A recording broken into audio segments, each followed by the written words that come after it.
Assalamu алейкум, урматтуу мекендештер. Саламатсыздарбы? 4-июль 2024 жыл Бишкек шаары алдыда чак түштү. Курс валюталар кандай болуп жатат? Чоо көрмөкчүбүз. 12:00 карата курстарды көрөлү.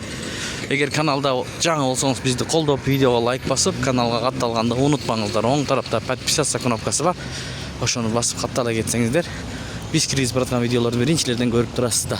Анда эмесе баштайбыз.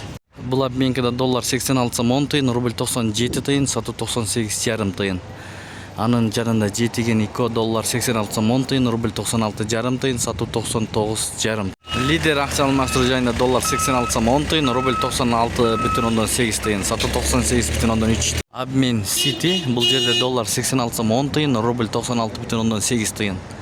Лира 2 сом, сату 3 сом. Стимул доллар 86 сом 10 тиын, рубль 96,8 тиын, сату 98,3 тиын. Миккейджи акча алмаштыруу жайында доллар 86 сом 10 тиын, рубль 97 тиын, сату 98,5 тиын. Экспо Мани доллар 86 сом 10 тиын, рубль 96,5 тиын, сату 98 тиын. Мына ушундай болду. Сак саламатта туруңуздар. Түшкү курстарды көрдүңүздөр, туугандар. Алынышы ылдый рубльдүн негизи, сатылышы бийик болуп жатат. Жолдор оңдолууда. Сак саламатта туруңуздар. Тапканыңыздарга береке бергин болсун. Сиздер менен канал автору Данияр.